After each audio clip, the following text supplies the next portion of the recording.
إن الحمد لله نحمده ونستعينه ونستغفره ونعوذ بالله من شرور أنفسنا ومن سيئات أعمالنا من يهده الله فلا مضل له ومن يضلل فلا هادي له وأشهد أن لا إله إلا الله وحده لا شريك له وأشهد أن محمدا عبده ورسوله أما بعد يا أيها الذين آمنوا اتقوا الله حق تقاته ولا تموتن إلا وأنتم مسلمون يا أيها الناس اتقوا ربكم الذي خلقكم من نفس واحدة وخلق منها زوجها وبث منهما رجالا كثيرا ونساء واتقوا الله الذي تساءلون به والأرحام إن الله كان عليكم رقيبا يا أيها الذين آمنوا اتقوا الله وقولوا قولا سديدا يصلح لكم أعمالكم ويغفر لكم ذنوبكم ومن يطع الله ورسوله فقد فاز فوزا عظيما فإن أصدق الحديث كتاب الله وخير الهدي هدي محمد صلى الله عليه وسلم وشر الأمور محدثاتها وكل محدثة بدعة وكل بدعة ضلالة وكل ضلالة في النار. அன்பிற்குரிய என் அருமை சகோதரர்களே, அஸ்ஸலாமு அலைக்கும் வரஹ்மத்துல்லாஹி வபரகாத்துஹு. நாம் முதலாவதாக தஃப்சீருடைய பாடத்தை பார்த்துட்டு ஹதீஸுக்கு போகலாம். அதாவது நாம் என்ன தலைப்பு படிக்கின்றோம் என்றால், அதாவது தஃப்சீருடைய அடிப்படைகள். நாங்கள் பொதுவாக தஃப்சீர் என்று சொல்லும் போது சூறாக்களுடைய விளக்கங்களை நாங்கள் வளமையாக படிப்போம். இது நாங்கள் படிக்கிறது தஃப்சீருடைய அடிப்படைகள். சரியா? அடிப்படைகள் என்று சொல்லும்போது நாங்கள் சுருக்கமாக உங்களுக்கு சொல்கிறதாக இருந்தால், நாங்கள் தஃப்சீரை இரண்டு வகையாக படிச்சிருக்கிறோம். ஒன்று தஃப்சீர் சொல்லுங்கள், நீங்கள் தான் சொல்லுங்க, படிக்க வந்தவங்க. தஃப்சீர் பில் மஅசூர் என்றா ஆதாரங்களின் அடிப்படையில் உள்ள தஃப்சீர். எப்படி சொல்றது? ஆதாரங்களின் அடிப்படை. உதாரணம் எடுத்தீங்கன்னா, அந்த வசனத்துக்கு என்ன செய்யும்? குர்ஆனுடைய இன்னொரு வசனமே ஆதாரமாக இருக்கும். இன்னொரு வசனமே என்ன செய்யும்? ஆதாரமாக இருக்கும். சரியா?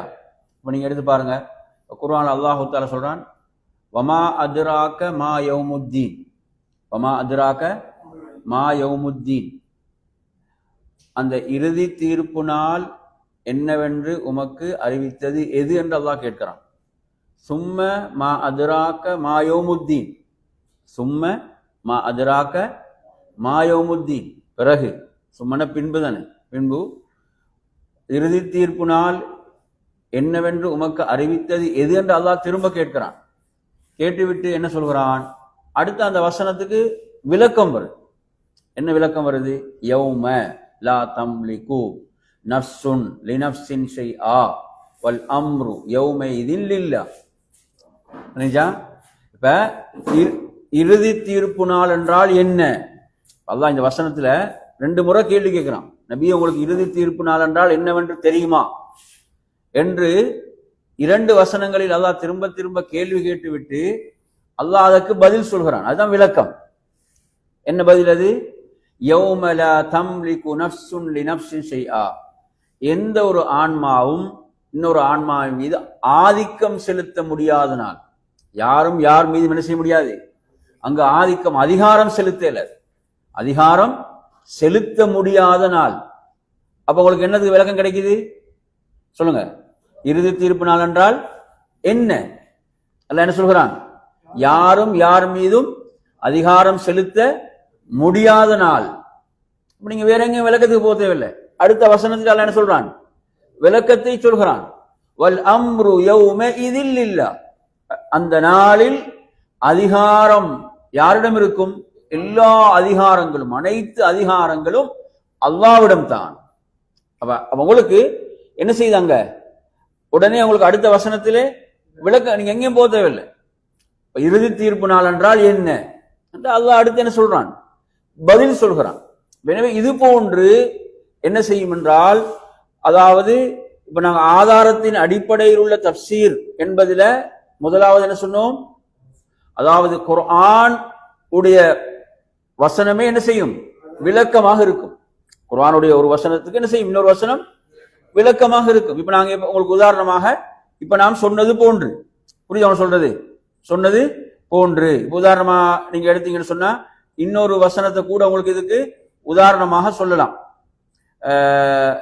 எந்த வசனம் என்று சொன்னால், உதாரணமா கொஞ்சம் நீங்க அதை உங்களுக்கு சொல்கிறேன். இப்போ உதாரணமாக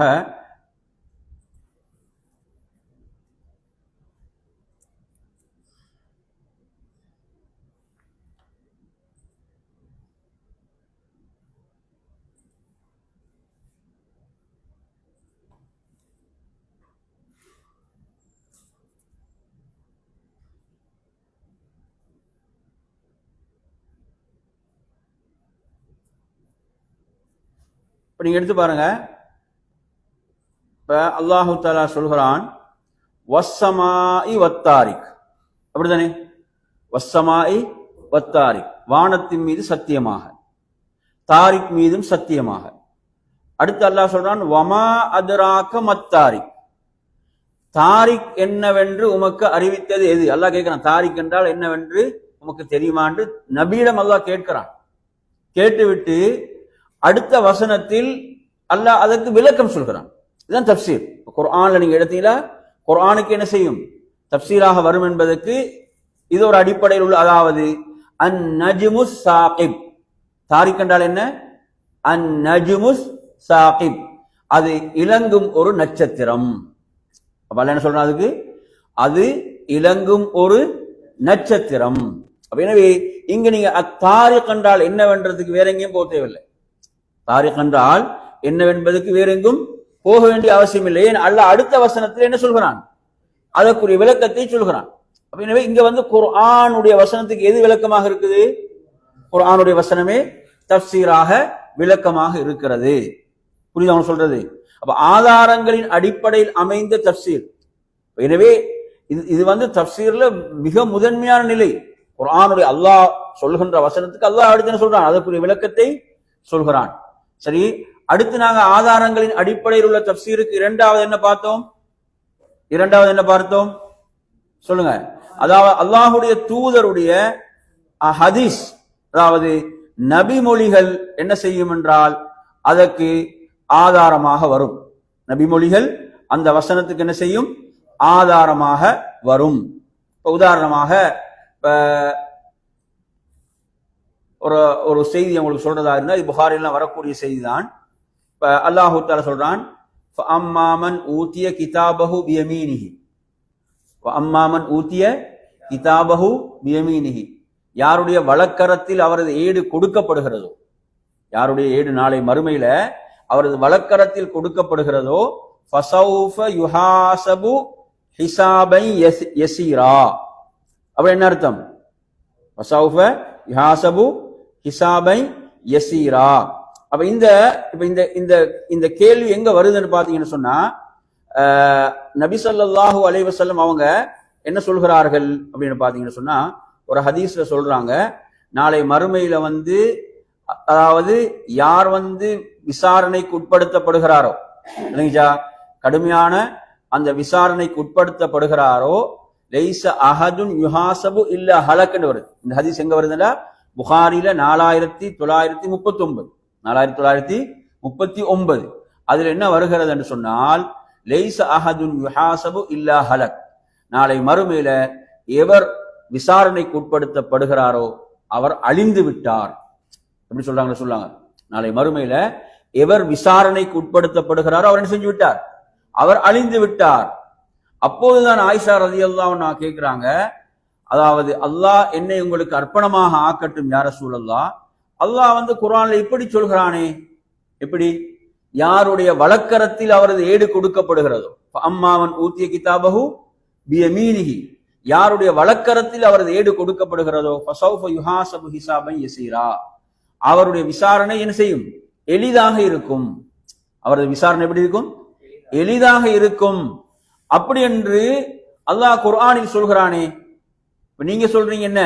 யாருடைய விசாரணை கடுமையாக்கப்பட்டதோ அவர் என்ன செஞ்சு விட்டார்?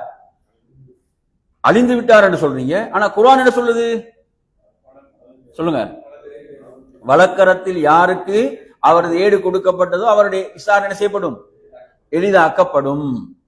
அப்ப எனவே இந்த இடத்துல ஆயிஷாவுடைய சந்தேகம் என்ன, கேள்வி என்ன, என்ன கேள்வி? குர்ஆன் அறிந்திருக்கிறாங்க, குர்ஆன் வசனத்தை படிச்சிருக்கிறாங்க, அந்த குர்ஆன் வசனத்தை வச்சு கேள்வி கேட்கிறாங்க அல்லாஹ்வுடைய தூதர்கிட்ட. அப்போது ரசூலுல்லாஹ் சொல்றாங்க, அதாவது ذاكல் அர்த், ذاكல் அர்த் யுரதுன வமன் நூகிஷல் ஹிசாப். யுரதுன அதாவது எப்படி வருது, அதுல யுரதுன வமன் நூகிஷல் ஹிசாப் என்று வருகிறது. அப்ப இதுல பாத்தீங்கன்னு சொன்னா ரசூலுல்லாஹி ஸல்லல்லாஹு அலைஹி வஸல்லம் அவர்கள் சொல்கிறார்கள், அதாவது வஹுவ அல் அர்த். அர்த் என்றா என்ன? அர்த் என்று சொன்னால் இல்ல, அது வந்து அலிஃப், இது ஐன், இது வந்து அர்த் இல்லைங்க சொல்றது. அர்த் என்று சொல்கின்ற போது அல்லாஹ் வந்து என்ன செய்வான், அந்த அமல்கள் என்ன செய்வான், அவன் செய்த செயல்களை அல்லாஹ் வந்து என்ன செய்வான், இதை செய்தியா இதை செய்தியா இதை செய்தியா அப்படி கேட்டுட்டு போறதுதான். இதை செய்தாயா என்று அப்படி என்ன செய்யறது, கேட்டுட்டு போறது மட்டும்தான், கேட்பது மாத்திரம் அருள் இல்லைங்களா? அப்படித்தானே. கம்பெனில உதாரணமா என்ன செய்யறது, இது இது இதெல்லாம் அப்படி காட்டிட்டு போகல என்ன செய்யுது, அதுவும் ஒரு உணர்த்துறது தானே, அது என்னது உணர்த்துறது தானே. அல்லாஹ் என்ன செய்வான், அந்த ஏட்ல இதெல்லாம் இது இது இது இது இது அப்படி போறது, புரியுது அவன் சொல்றது, இதுதான் அருள்ன்றது. சரியா? ரசூலுல்லாஹ் சொல்றாங்க, இந்த குர்ஆன் வசனத்தில் சொல்லப்பட்டது அதுதான் என்ன, அல்லாஹ் அப்படி காட்டிட்டு போறதுதான் அருள் இல்லைங்களா? அந்த ஒவ்வொருடைய அந்த ஏட்டில் யார்கிட்ட வழக்கரத்தில் ஏடு கொடுக்கப்படுதோ அவர்களுக்கு, புரியுது அவன் சொல்றது. ஆனால் இந்த ஹதீஸ்ல வார வாசகம் என்னன்னு பாத்தீங்கன்னா, வமன் நூகிஷல் ஹிசாப், யாருடைய விசாரணை கடுமையாக்கப்படும், விசாரணை என்ன செய்யப்படும், கடுமையாக்கப்படுமோ அவன் அழிந்தான். அடுத்த கேள்வி என்னன்னு பாத்தீங்கன்னா, அடுத்த கேள்வி வரும், இதை நீ ஏன் செய்தாய் என்று வந்தா தப்பிக்கல. அல்லாஹ் என்ன, இதை நீ செய்தாயான்னு போறது அது என்ன ஒன்று, இதை நீ செய்தாயான்னு போறது. அடுத்து என்ன வரும், இதை நீ ஏன் செய்தாய். ஏன் செய்தாய் என்று வரும்போது என்ன கிடையாது, பதில் கிடையாது. பாவத்தை பொறுத்தவரையில பாவத்தை வந்து அல்லாஹ் கேட்கும் போது நீ இதை ஏன் செய்தாய் என்றால் அதுக்கு என்ன செய்யலாது, பதில் இல்லை. அப்ப அதனாலதான் சொல்றாங்க, யாருடைய விசாரணை கடுமையாக்கப்படுதோ அவன் என்ன செய்தான், அழிந்து விட்டான். அப்ப இங்க பாருங்க, அல்லாஹ்வுடைய தூதருடைய விளக்கம் இந்த வசனத்துக்கு, அல்லாஹ்வுடைய தூதருடைய விளக்கம் என்ன இந்த வசனத்துக்கு முரண் மாதிரி அவங்களுக்கு தெரியுது, அவங்க கேட்டு விளக்கம் பெறாங்க. அப்ப ரசூலுல்லாஹ் அதுக்குரிய விளக்கத்தை சொல்றாங்க. இப்படி வந்து குர்ஆனுடைய வசனங்களுக்கு அல்லாஹ்வுடைய தூதர் என்ன சொல்லியிருப்பாங்க, விளக்கம் சொல்லியிருப்பாங்க. இது இரண்டாவது. சரியா? மூன்றாவது என்ன படித்தரம் படிச்சோம், சஹாபாக்கள் அந்த வசனத்துக்கு என்ன விளக்கம் சொன்னாங்க, சஹாபாக்கள் அந்த வசனத்துக்கு என்ன விளக்கம் சொன்னாங்க அப்படி என்பது, புரியுது அவங்க சொல்றது. அதுக்கு நிறைய உதாரணங்களை நாங்க பார்க்கலாம். உதாரணமாக அல்லாஹ் சொல்றானா இல்லையா, இன்ன ஸஃபா வல் மர்வத மின் ஷஆயிரில்லாஹ் ஃபமன் ஹஜ்ஜல் பைத அவ் இஅ்தமர ஃபலா ஜுனாஹ அலைஹி அன் யத்தவஃப பிஹிமா. ஸஃபாவும் மர்வாவும் என்ன, அல்லாஹ்வுடைய அடையாளத்தினும் உள்ளவை, அப்படித்தானே. அல்லாஹ் சொல்லிக்கிட்டு, யார் ஹஜ்ஜையோ வமன் ஹஜ்ஜல் பைத அவ் இஅ்தமர, அந்த வீட்டை ஹஜ் செய்கிறார் அல்லது என்ன செய்கிறார், உம்ரா செய்கிறார், ஃபலா ஜுனாஹ அலைஹி, அவர் மீது குற்றமில்லை, அவர் மீது குற்றமில்லை, அன் யத்தவஃப பிஹிமா, அந்த இரண்டையும் வலம் வருவது குற்றமில்லை, அந்த இரண்டையும் வலம் வருவது குற்றமில்லை என்றால், அப்ப இது வந்து அதாவது உர்வத் இப்னு ஸுபைர் ரலியல்லாஹு அன்ஹு நினைக்கிறேன், அவங்க வந்து ஆயிஷா ரலியல்லாஹு அன்ஹா இதை பத்தி ஒரு கேள்வி கேட்கிறாங்க. அப்ப வந்து கட்டாயம் இல்ல மாதிரி தானே இருக்குது. சஃபா மர்வாவுக்கு இடையில சை செய்யறது என்ன, சை செய்வது குற்றம் இல்லை என்றால் ஒரு அழுத்தமா சொல்லப்படுற மாதிரி இல்லை தானே, புரியுது அவன் சொல்றது. செய்யாமலும் இருக்கலாம் மாதிரி தெரியுதே, புரியுது அவன் சொல்றது. அந்த மாதிரி ஒரு கோணத்துல அவங்க கேட்கிறாங்க. கேட்கும் போது அவங்க என்ன சொல்றாங்க விளக்கம், அதாவது நீங்க விளங்குற மாதிரி வாரதாக இருந்தா ஃபலா ஜுனாஹ அலைஹி அல்லா யத்தவஃப வரேன், என்ன அதை வலம் வராமல் இருப்பது குற்றமில்லை என்றுதான் வந்திருக்க வேண்டும் என்று விளங்கப்படுத்தி சொல்றாங்க. ஏன் இந்த வசனம் இறங்கியது, இந்த வசனம் ஏன் இறங்கியது, என்ன காரணம் படிச்சுக்கிறீங்களா, ஞாபகம் இருக்குதா, என்ன காரணம் ஞாபகம் இருக்குதா? அன்சாரி தோழர்கள், மதீனா வாசிகள் இருக்கிற அன்சாரி தோழர்கள் இஸ்லாத்துக்கு முன்னால அவங்க சஃபா மருவாவில் அவர்கள் வணங்கக்கூடிய சிலைகள் இருந்தன. அவங்க வணங்கக்கூடிய சிலைகள் இருந்தன. அப்ப எனவே அவங்க என்ன இஸ்லாத்துக்கு பிறகு அவங்க என்ன நினைக்கிறாங்க, அங்க போறது என்னமோ அந்த சிலைகிட்ட போற மாதிரி ஒரு உணர்வு அவர்களுக்கு, என்ன ஒரு குற்ற உணர்வு அவர்களுக்கு ஏற்படுது. அப்ப எனவே அதனாலதான் அவங்க அதை வளம் வருவது ஒரு என்ன செஞ்சாங்க, ஒரு குற்ற உணர்வு மாதிரி பார்க்கும் போது அல்லாஹ் வசனத்தை இறக்குறான். இல்லைங்களா, குற்றம் கிடையாது, குற்றம் தவறு கிடையாது என்று அல்லாஹ் வசனத்தை இறக்குறான். அப்ப அப்படி ஆயிஷா தான் அப்படி ஒரு விளக்கத்தை அங்கு வழங்குறாங்க. அது சம்பந்தம் நிறைய ஹதீஸ்கள் இருக்கிறது. எனவே இப்படி சஹாபாக்கள் கொடுத்த விளக்கங்கள் இருக்கின்றன. அதே போன்று அதுக்கு அடுத்த படித்தரம் யாரு, தாபீன்கள் கொடுத்த விளக்கம். இப்ப நாங்க நல்லா புரிஞ்சுக்கோங்க, சுருக்கமா ஞாபகம் வச்சுக்கோங்க. இப்ப நான் திரும்ப சொல்றேன், சுருக்கமா ஞாபகம் வச்சுக்கோங்க. தப்சீர் இரண்டு வகை. தப்சீர் எத்தனை வகை? இரண்டு வகை. ஒன்று ஆதாரங்களின் அடிப்படையில் அமைந்த தப்சீர். ஆதாரங்களின் அடிப்படையில் அமைந்த தப்சீர். ஆதாரங்கள் அடிப்படையில் அமைந்தனா நீங்க என்ன பதில் சொல்ல வேணும்? குர்ஆன் வசனம் அதுல விளக்கம் அதுக்கு இருக்கும், அல்லது நபி அவங்க அதுக்கு விளக்கம் சொல்லியிருப்பாங்க, அல்லது சஹாபாக்கள் அதுக்கு விளக்கம் சொல்லியிருப்பாங்க, அல்லது தாபீன்கள் விளக்கம் சொல்லியிருப்பாங்க. எனவே இதுதான் ஆதாரத்தின் அடிப்படையில் அமைந்த தப்சீர். இதுக்கு அறிவிப்பாளர் வரிசையெல்லாம் இதுக்கு இருக்கும். அப்ப இது நாங்க போன வகுப்புகள்ல படிச்சிட்டோம். சுருக்கமா நான் உங்களுக்கு சொல்றேன், என்ன சிலவங்க புதுசா வந்திருக்கிற காரணத்தால. அடுத்து இரண்டாவது நாங்க என்ன படிச்சோம் என்று சொன்னால், அதாவது சிந்தனையின் அடிப்படையில் அமைந்த தப்சீர் என்று படிச்சோம். சென்ற வகுப்புல நாங்க படிச்சோம். அதாவது சிந்தனையில் அடிப்படையில் அமைந்த தப்சீர், அத்தப்சீர் பிர்ரஅய் என்பது படிச்சோம். அது இரண்டு வகை என்று படிச்சோம். எத்தனை வகை? இரண்டு வகை. ஒன்று வரவேற்கத்தக்கது என்று ஒன்று படிச்சோம். அடுத்தது என்ன? வரவேற்கத்தக்கது அல்ல, அது வரவேற்கத்தக்கது ஏற்க முடியாது என்று ஒன்று படிச்சோம். சரியா? வரவேற்கத்தக்கது என்றால் அது என்ன தன்மைகளை கொண்டிருக்க வேண்டும்? வரவேற்கத்தக்க தப்சீர் என்றால் சிந்தனை ரீதியான தப்சீர், அவரது சிந்தனை அவரது விளக்கத்திலிருந்து வருது. அவர் விளங்கப்படுத்துறார், அவர் அதுக்கு ஒரு விளக்கத்தை சொல்றார். அந்த விளக்கம் ஏற்கத்தக்க விளக்கமாக இருக்க வேண்டும் என்றால் அது என்ன பண்புகளை கொண்டிருக்க வேண்டும் என்று படிச்சோம்? சொல்லுங்க பாபு. சொல்லுங்க. அதாவது அதை விளக்கக்கூடியவர் அதற்கு தகுதியுடையவராக இருக்க வேண்டும். இப்ப நாங்க ஒருத்தர் ஒரு இமாம் என்ன செய்யறாரு, ஒரு குர்ஆன் வசனத்தை விளங்கப்படுத்துறாரு. அவர் என்ன செய்யறாரு, அதற்கு உதாரணமாக ஒரு குர்ஆன் வசனத்திலிருந்தோ ஹதீஸிலிருந்தோ சஹாபாக்குடைய கூட்டிலிருந்தோ அதுக்கு விளக்கம் கிடைக்கல. அவர் என்ன செய்யறாரு, அதை விளங்கப்படுத்துறார். அப்படி விளங்கப்படுத்தக்கூடிய அது வரவேற்கத்தக்க ஏற்கத்தக்க தப்சீர் என்றால் அது என்ன பண்புகளை கொண்டிருக்க வேண்டும், அது என்ன நிபந்தனைகளை கொண்டிருக்க வேண்டும் அப்படி என்பதில் பாத்தீங்கன்னு சொன்னா, நாங்க சொன்னோம் அந்த தப்சீரை செய்யறாரே, அதுக்கு விளக்கம் சொல்றாரே, அவர் உண்மையிலே யாராக இருக்க வேண்டும்? அதற்கு தகுதியுடையவராக, தப்சீர் கலை உடைய ஒரு அறிஞராக, மார்க்க விளக்கம் உள்ளவராக, அவர் உண்மையில இஜ்திஹாத் ஆய்வு செய்வதற்கு தகுதியுடையவராக அவர் இருக்க வேண்டும். நல்லா புரிஞ்சுங்க, கண்டவர்கள் விளக்கம் சொல்லல, அதுக்கு தகுதியுடையவராக அவர் என்ன செய்யணும், இருக்க வேண்டும். இது மிக முக்கியமான விஷயம், இது மிக முக்கியமான விடயம். அந்த மொழி ரீதியாக குர்ஆனுடைய அந்த வசனங்கள் சம்பந்தமான பின்னணிகள் எல்லாமே அது பற்றி ஒரு முழுமையான விளக்கம் அவரிடம் இருக்க வேண்டும். அப்படி இருக்கக்கூடிய ஒருவர் என்ன செய்யறார், ஒரு விளக்கத்தை சொல்கிறார் என்றால் இது என்ன செய்யும், ஏற்கத்தக்க விளக்கமாக இருக்கும் என்று பார்த்தோம். சரி, ஏற்க முடியாத விளக்கம் என்றால் என்னென்று படிச்சோம்? ஏற்க முடியாத விளக்கம் என்றால் இந்த தகுதி கிடையாது, அவ்வளவு சுருக்கமாக விளங்குவோம். அவ்வளவு என்ன, இந்த தகுதி அவரிடம் இல்லை, அவர் விளக்கம் சொல்றார், இந்த தகுதிகள் எதுவும் அவரிடம் கிடையாது. அப்ப இந்த விளக்கத்தை என்ன செய்யக்கூடாது, நாங்க ஏற்றுக்கொள்ள முடியாது. அப்ப நன்றாக நாங்க மார்க்கத்தை யாரிடமிருந்து பெறுகிறோம் என்றது மிக முக்கியமானது. புரியுது அவங்க சொல்றது? ஏன்னா நீங்க எடுத்து பாருங்க, அதாவது வழிகேடர்கள் கூட, வழிகேட்டில் உள்ளவர்கள் கூட என்ன செய்வாங்க, குர்ஆன்ல இருந்து ஆதாரம் காட்டுவாங்க அவங்களோட வழிகேட்டு. இப்ப நாங்க என்ன செஞ்சிடக்கூடாது, அதுல மாட்டிக்கொள்ள கூடாது.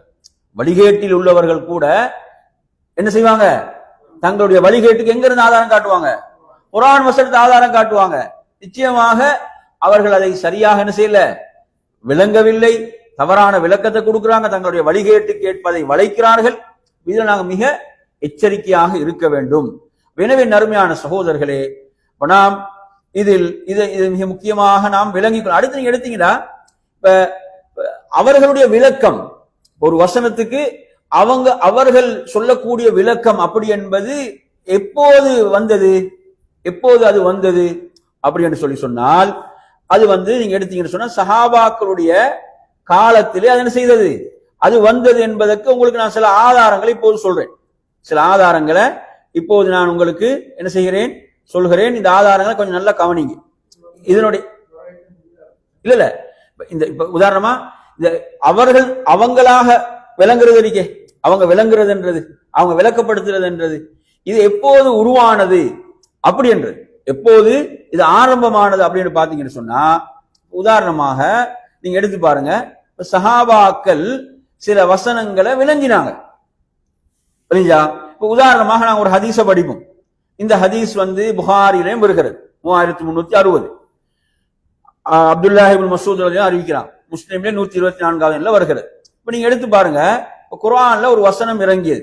எந்த வசனம்? சூரத்துல் அன்ஆம் 6வது அத்தியாயத்துடைய 82வது வசனம். 6வது அத்தியாயம் 82வது வசனம் இறங்கியது. அது என்ன சொல்லுது? அல்லதீன ஆமனு வலம் யல்பிசு ஈமானஹும் பிதுல்ம்.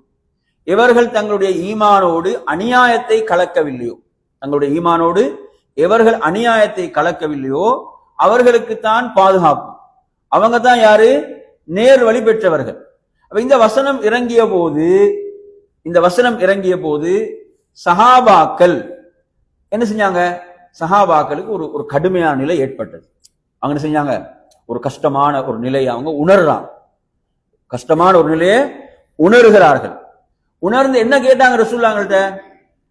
ஐயுனா லம் யظ்லிம் நஃப்ஸஹு, நம்மில் யாருதான் அநியாயம் செய்யாது இருக்கிறோம், நம்மில் யாருதான் அநியாயம் செய்யாது இருக்கிறோமே. இந்த வசனம் என்ன சொல்லுது? இவர்கள் தங்களுடைய ஈமானோடு அநியாயத்தை கலக்கவில்லை, அவங்களுக்கு தான் என்ன இருக்குது? பாதுகாப்பும் நேர்வழியும். அப்ப சஹாபாக்கள் இந்த வசனத்தை விளங்கினாங்களா இல்லையா? இங்க சஹாபாக்கள் ஒரு விளக்கம் இருந்துச்சா இல்லையா? என்ன விளக்கம் அது? அவங்க என்ன விளங்கினாங்க? அதான் அவங்க பொதுவாக அநியாயத்தை விளங்கினாங்க. எப்படி? நாங்க நம்மில் யாருதான் அநியாயம் செய்யாம இருக்கிறோம், நம்மில் யாருதான் அநியாயம் செய்யாம இருக்கிறோம், நம்மின் மூலம் அநியாயங்கள் நிகழ்ந்து விடுகிறது. அப்ப நமக்கு என்ன இல்ல, பாதுகாப்பு கிடைக்காது, நாம் நேர்வழியில வரமாட்டோம் என்று சஹாபாக்கள் கவலைப்படுறாங்க. சஹாபாக்கள் கஷ்டமாக இருக்கிறது. அப்ப இந்த விளக்கத்தை நபி அவங்க கூடாதுன்னு சொன்னாங்களாண்டா கூடாதுன்னு சொல்லல. நபி அவர்கள் சொல்கிறார்கள், அதாவது லைஸ கமா ததுன்னூன், நீங்கள் எண்ணுவது போன்றல்ல, நீங்கள் நினைப்பது போன்றல்ல. இது லுக்மான் தனது மகனுக்கு செய்தார உபதேசம். லுக்மான் தனது மகனுக்கு செய்தார உபதேசம். அதில் வரக்கூடிய துல்ம் என்று ரசூலுல்லாஹ் என்ன செய்யறாங்க? சூரத்து லுக்மானுடைய 13வது வசனத்தை ஓதி காட்டுறாங்க. என்ன வசனம் அது? யா புனைய லா துஷ்ரிக் பில்லாஹ், என் அருமை மகனே நீ அல்லாஹ்வுக்கு எதையும் இணையாக்காதே. இன்ன ஷிர்க லதுல்முன் அதீம், நிச்சயமாக ஷிர்க் என்பது என்ன? மிக பெரும் அநியாயம். அப்ப இங்க அநியாயம் என்பது ரசூலுல்லாஹ் சஹாபாக்கள் எப்படி புரிய வைக்கிறாங்க? அதாவது ஷிர்க் என்பதுதான் இங்கு இந்த வசனத்தில் சொல்லப்படுகின்ற அநியாயம். அப்ப ஈமானோடு என்ன செஞ்சிடக்கூடாது? ஷிர்கை கலந்து விடக்கூடாது, ஈமானோடு ஷிர்கை கலந்து விடக்கூடாது என்று விளங்கப்படுத்தினாங்களா இல்லையா? அப்ப இதுல அவங்களுக்கு பல விஷயங்கள் இந்த வசனத்துல கிடைக்குதா இல்லையா? என்ன? அதாவது சஹாபாக்கள் உடைய விளக்கம். ரசூலுல்லாஹ் அந்த விளக்கத்துக்கு அவங்களுக்கு சொன்னாங்க, நீங்கள் நினைப்பது போன்று அல்ல, நீங்கள் எண்ணுவது போன்றல்ல என்று அல்லாஹ்வின் தூதர் ஸல்லல்லாஹு அலைஹி வஸல்லம் அவர்கள் என்ன விளக்கம் சொன்னாங்க? சொல்லுங்க. அதாவது சூரத்துல் லுக்மான்ல வரக்கூடிய வசனத்தை எடுத்து ஓதி காட்டி அல்லாஹ்வுடைய தூதர் சொன்னாங்க, இது ஷிர்க்கத்தான் சொல்லுது.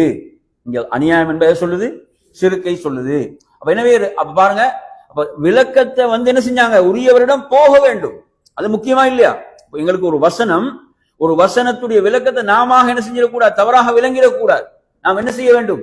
உரியவர்களிடம் அதற்குரிய விளக்கத்தை பெற வேண்டும் என்ற வழிகாட்டலும் இருக்கிறது. இப்ப உங்களுக்கு தெரியும், குர்ஆன்ல ஒரு வசனம் இறங்கியது. என்ன வசனம் அப்படின்னு பாத்தீங்கன்னு சொன்னா, குலு வஷ்ரபு ஹத்தா யதபையன லகுமுல் ஹைத்துல் அப்யது மினல் ஹைத்தில் அஸ்வத். இப்ப நோம்பு சம்பந்தமான அந்த சட்டதிட்டங்களை வருகின்ற போது, நோம்பு சம்பந்தமான சட்டதிட்டம் வருகின்ற போது அல்லாஹு தஆலா சொல்கிறான், குலு வஷ்ரபு, நீங்கள் உண்ணுங்கள் பருகுங்கள். எதுவரை? சொல்லுங்க. ஹத்தா யதபையன லகுமுல், சொல்லுங்க.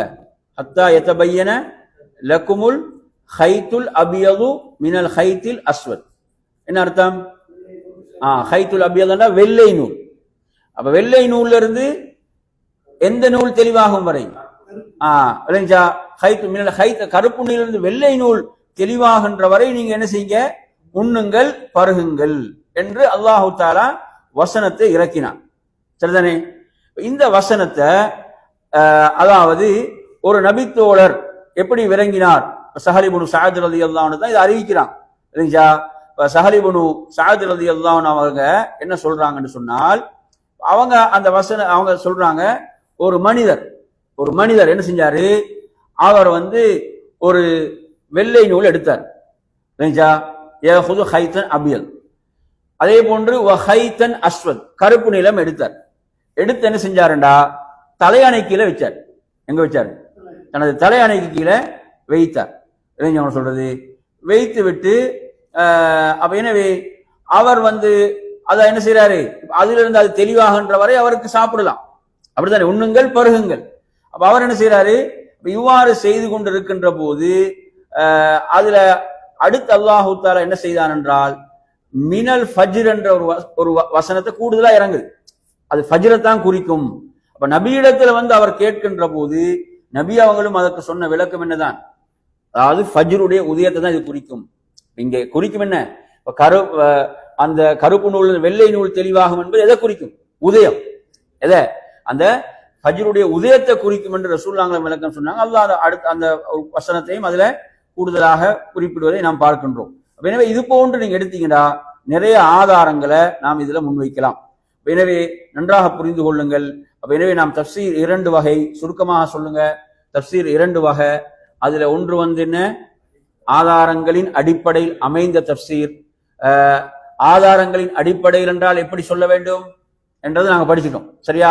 அடுத்து எடுத்தீங்கன்னா இப்ப அவருடைய விளக்கம், ஒருவருடைய விளக்கம் தஃப்சீராக வரும்போது அதை எப்போது அதை ஏற்கலாம், எப்போது ஏற்க முடியாது என்ற ஒரு முக்கியமான விஷயத்தை நாங்க பார்த்தோம். அதை எப்போது ஏற்கலாம், எப்போது ஏற்க முடியாது என்ற ஒரு விஷயத்தை நாங்க இதுல பார்த்தோம். எனவே அந்த அடிப்படையில இப்ப இதுல அடுத்து மிக முக்கியமான ஒரு ஆய்வு பகுதியில் இருக்குது. என்னென்று சொன்னால், இந்த தஃப்சீர் சம்பந்தமான அதாவது இதற்கு இவைகள் எல்லாம் சான்றாக வைக்கப்படுது. இந்த தஃப்சீரை ஏற்றுக்கொள்ளலாம் என்பவர்கள் என்ன ஆதாரங்களை முன்வைக்கலாம், ஏற்க முடியாத என்பவர்கள் என்ன ஆதாரங்களை முன்வைக்கலாம், அந்த இரண்டிலும் எது சரியானது? ஏற்க முடியாதவர்கள் சொல்லக்கூடிய வாதங்களுக்கான மறுப்புகள் என்ன என்ற ஒரு நீண்ட பகுதி இருக்குது. இதுல முக்கியமான ஒரு பகுதி அது. சில அந்த பகுதியை நாங்க என்ன செய்யலாம் என்றால் அடுத்த வகுப்பில் நாம் வைத்துக் கொள்வோம். இல்லைங்களா? அது நிறைய அது முழுமையா முடிக்கப்படும். ரெண்டு தரப்புடைய ஆதாரமும் பார்க்கப்பட்டு அதுல சரியான கருத்து என்ன, சரியான கருத்து உள்ளவங்க வைக்கக்கூடிய அந்த மறுப்புகள், அவை அந்த வாதங்களுக்குள்ள மறுப்புகள் என்ன என்ற ஒரு பகுதி இருக்கிறது. அதை இன்ஷா அல்லாஹ் நாங்க என்ன செய்வோம், அடுத்த வகுப்பில் நாம் பார்க்கலாம். அடுத்ததாக நீங்க எடுத்தீங்கன்னு சொன்னா, இந்த தஃப்சீர் பிர் ரஅய், ஒருவருடைய விளக்கத்தில் உதிக்கக்கூடிய தஃப்சீர், இதனுடைய சட்டம் என்னென்ன ஒரு பகுதியும் இருக்கிறது. இதனுடைய சட்டம் என்ன என்ற ஒரு பகுதி இருக்கிறது. அதையும் நாம் இன்ஷா அல்லாஹ் என்ன செய்யலாம், அடுத்த வகுப்பில் நாம் பார்க்கலாம். சரியா? சரி, இப்ப நாங்க அடுத்ததாக எதுக்கு வரப்போறோம் அப்படின்னு பாத்தீங்கன்னு சொன்னா, இந்த ஹதீஸ் கலையை படிச்சோம். இப்ப சிலவங்க புதுசா வந்திருக்கிறீங்க, சுருக்கமா அதுல சொல்லிடுறேன். இப்ப நாங்க என்ன படிச்சோம்டா, அதாவது நாங்க பொதுவா ஹதீஸ படிப்போம். என்ன படிப்போம்? கால நபி ஸல்லல்லாஹு அலைஹி வஸல்லம் இன்னமல் அமால் பின்னியாத். அல்லாஹ்வுடைய தூதர் சொல்றாங்க, செயல்கள் அனைத்தும் எண்ணங்கள் அடிப்படையில். இந்த ஹதீஸ உமர் ரலியல்லாஹு அறிவிக்கிறாங்க. இப்படி படிப்போம் தானே. இது நாங்க ஹதீஸ படிக்கிறது. இப்ப நாங்க என்ன இதுல படிக்கணும், ஹதீஸ் கலையுடைய சில அடிப்படைகள், சில ஆரம்ப அடிப்படைகள் என்று நாங்க இதுல பார்த்தோம். இதுல நாங்க மிக முக்கியமாக சுருக்கமாக உங்களுக்கு சொல்றதா இருந்தா, ஒரு ஹதீஸ் எடுத்தா அந்த ஹதீஸுடைய 2 பகுதி இருக்குது. நாங்க படிச்சோம். ஒரு ஹதீஸ் எடுத்தா அந்த ஹதீஸுடைய 2 பகுதிகள் இருக்கிறது. என்ன அந்த 2 பகுதி? ஒன்று ஹதீஸ் அறிவிக்கக்கூடிய அறிவிப்பாளர்கள், அது சில்சிலத்து ருவாத்ன்னு சொல்லுவாங்க. ஹதீஸ் அறிவிக்கக்கூடிய அறிவிப்பாளர்கள் என்பது ஒரு பகுதி. அடுத்தது என்ன? மத்ன், ஹதீஸுடைய உள்ளடக்கம். இப்ப என்ன, இப்ப இமாம் புகாரி ஆரம்பிப்பாரு, இமாம் புகாரி யாரிடமிருந்து கேட்டாருன்னு சொல்லுவாரு, அவர் யாரிடமிருந்து கேட்டாருன்னு சொல்லுவாரு, அவர் யாரிடமிருந்து கேட்டாரு, அவர் சஹாபியிடம் வந்து கேட்பாரு, சஹாபி நபியிடம் வந்து கேட்பார். இதுக்கு என்ன சொல்றது? அறிவிப்பாளர் வரிசை, அறிவிப்பாளர் வரிசை இல்லைங்களா? அதுக்கு பிறகு வருமே என்ன, நபி அவங்க சொன்னாங்கன்னு வருமே, இன்னமல் அஅமாலு பின்னியாத், செயல்கள் அனைத்தும் எண்ணங்களின் அடிப்படையிலாகும். இது என்ன? இதான் மத்ன், ஹதீஸுடைய அந்த மூல வார்த்தைகள். அவர் ஹதீஸ்ல ரெண்டு பகுதி இருக்குது. ஒன்று என்ன சொல்லுங்க? அறிவிப்பாளர் வரிசை, அடுத்து ஹதீஸுடைய அந்த நேரடி வார்த்தைகள், நபி அவங்க கூறிய நேரடி வார்த்தைகள். இதுக்கு வந்து நாங்க ராவி அறிவிப்பாளர்கள் ரிவாயத்னு சொல்லுவோம், ரிவாயத். இதுக்கு என்ன சொல்லுவோம்? மத்ன், ஹதீஸுடைய மூலம். இதை நாங்க படிச்சோம் சரியா? சென்ற வகுப்புல இதை பத்தி நாங்க சென்ற மத்ன் மத்ன் மத்ன் மீம் தா நூன், மீம் தா மத்ன் சரியா? சரி, அடுத்து நாங்க படிச்சோம். மிக முக்கியமாக அடுத்ததாக நாங்க எல்லா தலைப்பையும் விரிவா பார்க்கல. சென்ற வகுப்புல படித்தோம் ஹதீஸ் வந்து அறிவிப்பாளர் வரிசையை வைத்து இரண்டு வகைப்படும் என்று படித்தோம். அறிவிப்பாளர் வரிசையை வைத்து ஹதீஸ் எத்தனை வகை? இரண்டு வகை. என்ன? ஒன்று முத்தவாத்திர், அடுத்தது ஆஹாத். முத்தவாத்திர்ண்டா அதிகமானவங்க ஹதீஸ் அறிவிப்பாங்க. ஹதீஸ் என்ன செய்வாங்க? அதிகமான எண்ணிக்கை உடையவர்கள் ஹதீஸ் அறிவிப்பாங்க. அதுக்கு என்ன சொல்றது? சொல்லுங்க, முத்தவாத்திர் என்று சொல்றது. முத்தவாத்திர். அதுல நாங்க படிச்சோம் ஒவ்வொரு படித்தரத்திலும் ஒவ்வொரு தபகாவிலும் என்று படிச்சோம். ஒவ்வொரு தபகாவிலும் என்று படிச்சோம் இல்லைங்களா? ஒவ்வொரு தபக்காண்டா என்ன இல்லைங்களா? ஒவ்வொரு படித்தரத்திலும் இல்லைங்களா? ஒவ்வொரு படித்த, உதாரணமா ரசூலுல்லாஹ்களுக்கு அடுத்த படித்தரம் யாரு? சஹாபாக்கள் இல்லைங்களா? அந்த ஹதீஸ் என்ன செய்வாங்க?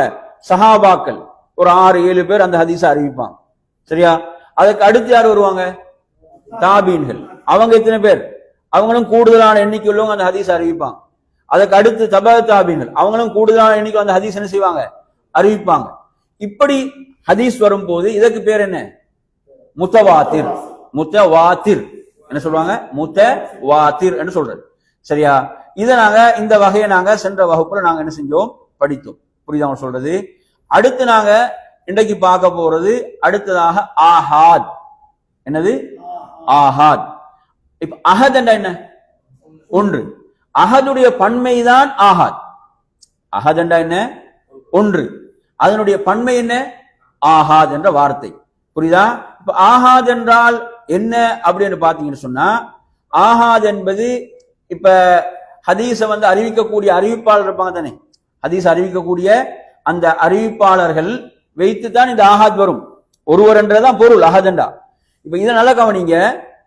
இதுல வந்து இந்த ஆஹாத் என்ற ஹதீஸை பொறுத்தவரையில அந்த அறிவிப்பாளர் வரிசையை கவனித்து இது 3 வகையாக வரும். எத்தனை வகையாக? 3 வகையாக வரும். நல்லா விளங்கிக்கோங்க. 3 வகையாக இந்த ஆஹாத் என்ற ஹதீஸ் வரும் சரியா? அந்த 3 வகையுடைய பேர்களையும் எழுதிக்கோங்க. ஒன்று வந்து அல் மஷ்ஹூர். மஷ்ஹூர் என்ன? பிரபல்யமானது. மாஷா அல்லாஹ், அரபு தெரியுமா? மஷ்ஹூர் என்ன?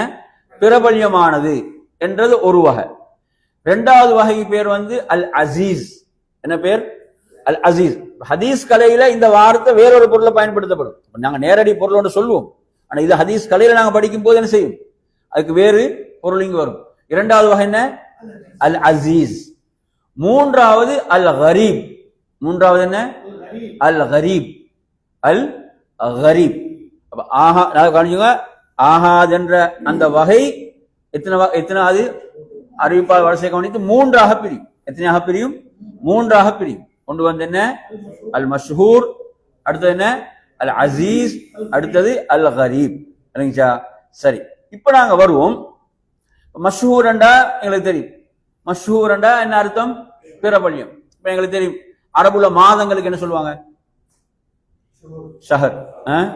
ஷஹர் என்ற மாதம், அஷ்ஹூர் என்ற மாதங்கள். அப்ப ஷஹர் என்ற வார்த்தையும் வருது, அது பிரபல்யமானது. ஷஹர் என்ன? மாதம் என்பது பிரபல்யமா இல்லையா?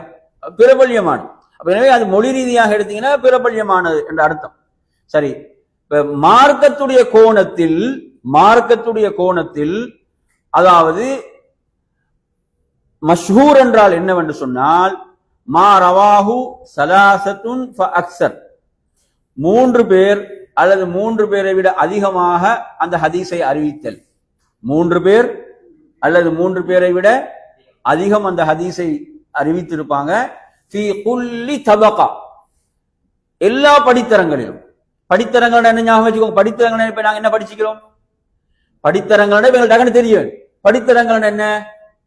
சஹாபாக்கள் ஒரு படித்தரம், அவர்களிடமிருந்து ஹதீஸ் அறிவிக்கக்கூடிய தாபீன்கள் அடுத்த படித்தரம், அவர்களிடமிருந்து ஹதீஸ் அறிவிக்கக்கூடிய தபா தாபீன்கள் அடுத்த படித்தரம். புரியுதா? இதுதான் படித்தரம். ஒவ்வொரு படித்தரத்திலும் எத்தனை பேர் இருக்கணும்? 3 அதை விட அதிகமாகவோ இருக்க வேண்டும். புரியுதா சொல்றது? தவாத்துரண்ட நிலையை, முத்தவாத்துடைய நிலையை அடையாது. எனவே இவர் முத்தவாத்திற்கு நாங்க சென்ற வகுப்புல பார்த்தோம். ஒரு முத்தவாத்திலான ஹதீஸுக்கு குறைந்த எத்தனை பேர் இருக்கீங்கன்னு சொன்னாரு? 10 பேர். இந்த நூலுடைய ஆசிரியர் சொன்னது எத்தனை தான்? 10. வேற சில அறிஞர்களுடைய கருத்துக்களாக 3 பார்த்தோம். ஆனா இவர் என்ன இங்க கொண்டு வராருன்னா, அதாவது இந்த எந்த நூல்ல இந்த செய்தி இருக்குதா, நுஸ்ஹத்துன் நதர் என்ற நூல்ல உள்ள செய்தியை கொண்டு வர. அப்படி எடுத்தீங்கன்னு சொன்னா, அதாவது மஷ்ஹூர் என்றால் நீங்க விளங்கிக் கொள்ள என்ன? மஷ்ஹூர் என்றால் பிரபல்யம் என்றது பொருள் ரீதியான கருத்து. இப்ப ஹதீஸ் உடைய இந்த கலையுடைய ஹதீஸ் கலையில இந்த வார்த்தைக்குரிய பொருள் என்ன? ஒவ்வொரு படித்தரத்திலும் என்ன செய்யறது? 3 பேரை விட அதிகமாக, 3 பேரை விட குறையாம 3 பேரை விட அதிகமாக என்ன செய்யறது? அந்த ஹதீஸை ஒவ்வொரு படித்தரத்திலும் அறிவித்திருக்க வேண்டும். புரியுதா? சரி. இப்ப நாங்க அதுக்கு ஒரு ஹதீஸை ஒரு உதாரணமா கொண்டு வர, ஒரு ஹதீஸ் இங்க உதாரணமாக அவர் என்ன செய்யறாரு? ஒரு ஹதீஸை கொண்டு வருகிறார். அந்த ஹதீஸ் என்னன்னு பாத்தீங்கன்னா, புகாரில முஸ்லிம்ல எல்லாம் வரக்கூடிய ஒரு ஹதீஸ். நாங்க இந்த ஹதீஸை கேட்டிருக்கிறோம். என்ன ஹதீஸ்? இன்னல்லாஹ லா யக்பிதுல் இல்ம இன்திஸாஅன், அல்லாஹ் இல்மை ஒரே அடியாக கைப்பற்ற மாட்டான். அல்லாஹ் இல்மை ஒரே அடியாக என்ன செய்யறது இல்ல, ஒரே அடியாக அல்லாஹ் கைப்பற்ற மாட்டான். மின் சுதூரில் உலமா, தெரியுங்களா? யாருடைய உள்ளங்கள் இருந்து? உலமாக்களுடைய உள்ளங்கள் இருந்து ஒரே அடியாக அல்லாஹ் அந்த இல்மை கைப்பற்றி கொள்ள மாட்டான். வலாகின் யக்பிதுல் இல்ம பிகப்தில் உலமா, அல்லாஹ் இல்மை கைப்பற்றுவது எப்படி? உலமாக்களுடைய உயிர்களை கைப்பற்றுவதன் மூலம். உலமாக்களின் உயிரை கைப்பற்றுவதன் மூலம் என்ன செய்யும்? இல்ம் கைப்பற்றப்படும். அப்படித்தானே? உதாரணமா இப்படி ஒரு கேள்வி வந்துச்சுன்னா எப்படி பதில் சொல்லுவீங்க? அந்த காலத்திலே உலமாக்கள் மௌத்தாகத்தானே செஞ்சாங்க, மரணிச்சாங்க தானே. அப்ப இல்ம் இருந்துச்சு தானே, கைப்பற்றப்படலை என்ற மாதிரி கேட்டா இதுக்கு எப்படி பதில் சொல்லுவீங்க?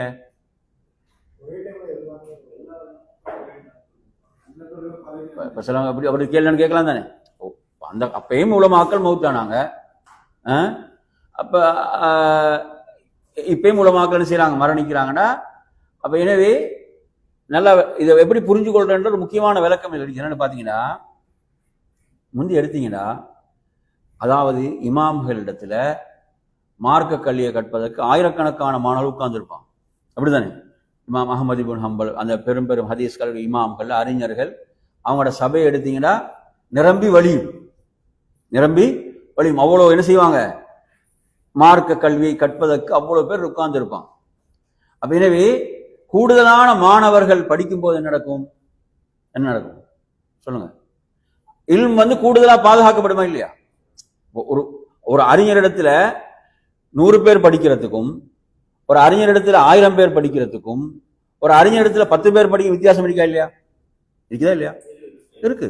அப்படித்தானே? அதாவது அப்ப எனவே அந்த இமாமுடைய மாணவர்கள் அப்படி மாணவர் என்ற அந்தஸ்துக்கு வருவாங்களா இல்லையா தொடர்ந்து படிக்கின்ற போது? அப்ப எனவே ஒரு 1000 பேர் படிக்கும் போது இல்ம் என்ன செய்யப்படும்? கூடுதலா பாதுகாக்கப்படும். எண்ணிக்கை குறைய குறைய என்ன நடக்கும்? பாதுகாக்கப்பட்ட வீதம் என்ன குறையும். அப்படித்தானே? ஷேக் அல்பானி ரஹிமுல்லா மௌத்தானார். ஷேக் அல்பானி ரஹிமுல்லாவுக்கு ஒரு 1000 மாணவர் இருந்திருந்தா என்ன நடக்கும்? அப்ப எனவே பாதுகாக்கப்படுற வீதம் என்ன கூட அதிகம். அப்ப குறைய கூட என்ன நடக்கும்? குறையும். புரியுதா சொல்றது? அப்ப எனவே அதாவது உலமாக்கள் கைப்பற்றப்படுறாங்க. அந்த உலமாக்களுடைய உயிர்கள் கைப்பற்றப்படும் போது அவங்கள்ட்ட படித்த மாணவர்கள் குறைவாக இருக்கின்ற போது, அவங்கள்ட்ட சரியாக இல்மு எடுக்கிறவங்க குறைவா இருக்கும் போது என்ன செய்யுது? இல்மும் சேர்த்து உயர்த்தப்படுது. இல்மும் சேர்த்து உயர்த்தப்படுதா இல்லையா? அதான் உண்மை. புரியுதா சொல்றது? இந்த ஹதீஸ் நாங்க எப்படி விளங்குறன்றது.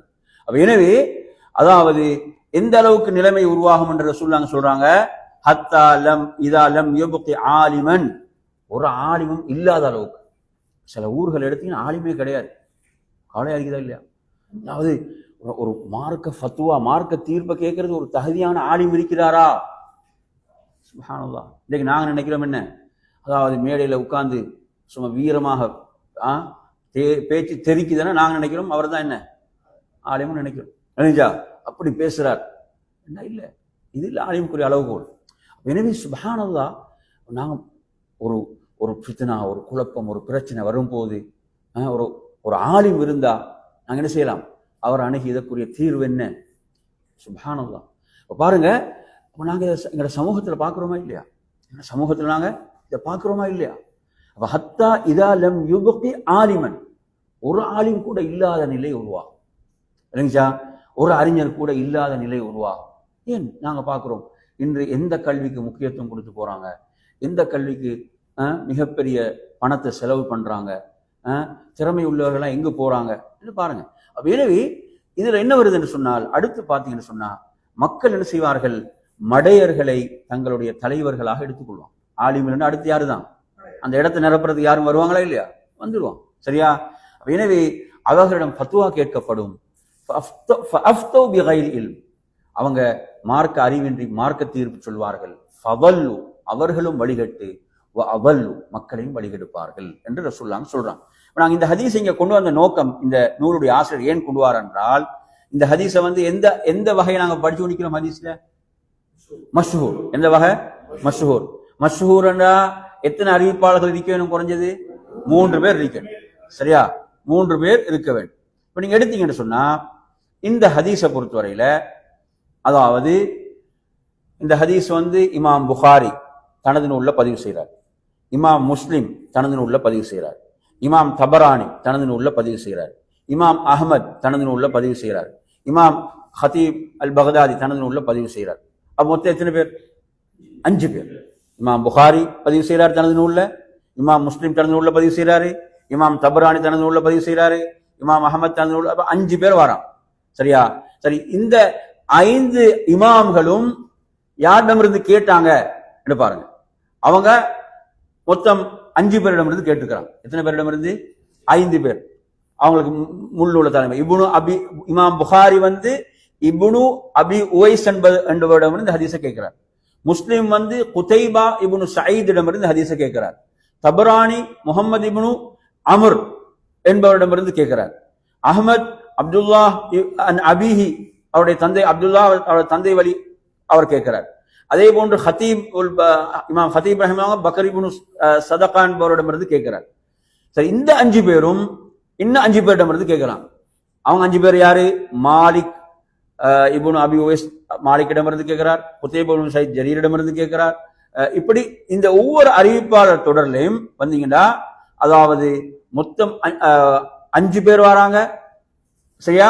நடக்கவனீங்க 2 படித்தரங்க, 3 படித்தரங்கள் 5 பேர் வராங்க. சரியா?